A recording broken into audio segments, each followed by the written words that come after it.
In this morning Saturday session, the multi-instrumental maestro of the 21st century, Jacob Collier.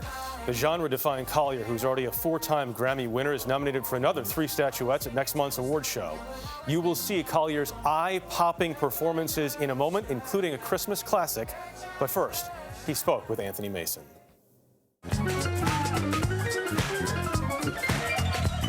Jacob Collier has been called a musical prodigy, a modern Mozart.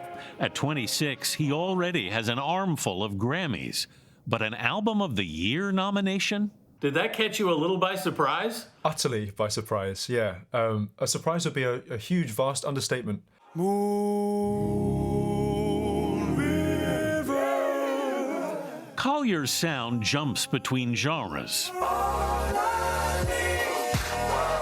The Grammy-nominated Jesse Volume 3 is part of a 4-album suite that connects all the sounds that have influenced him in his basement music room. Is this something you have been doing since you were a little kid? Oh, yeah. So I learned to walk in this room when I was 1, 2, 3 years old. Really? I've always lived here. Yeah, I've always lived in this house, and this has always been the music room of the house. Collier grew up in London, raised with his 2 sisters by his mom, a professional musician. Is that where some of this came from?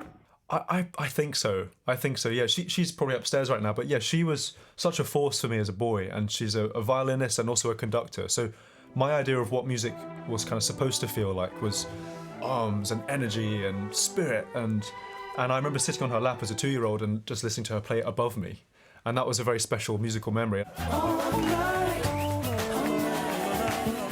I was such a sponge growing up, and I think that I loved the idea that you could drink in all of this stuff and sort of let it come out. And I'd write a folk song and realise that I'd accidentally put some dubstep drop in it. And I think in my mind, something about that was quite cathartic. When you started, did you have some sort of sense of what you wanted to be? I wanted to be Jacob. I didn't have a clue what that meant. But I knew that I wanted to do something that felt like it was a sort of summation of things I loved. As a teenager, his YouTube videos went viral, and Collier was signed by Quincy Jones' management team. How do you personally measure success, if that's the right word for you? It's a very good question. I think if I give myself goosebumps, I've achieved a sense of success. Like, I've done it. I'm feeling something. And, we have a year like 2020, and it's actually hard to feel anything sometimes. But he did it for NPR's Tiny Desk concert this summer.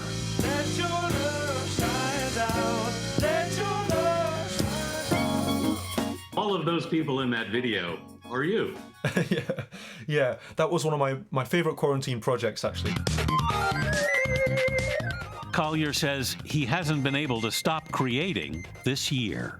Why do you think that is? What is it about this year? I think time has a different quality this year. I found this sense of creativity that I hadn't felt since I was very young, actually. It's almost like I could create without there being a point to creating again, which I think is what made me first fall in love with it.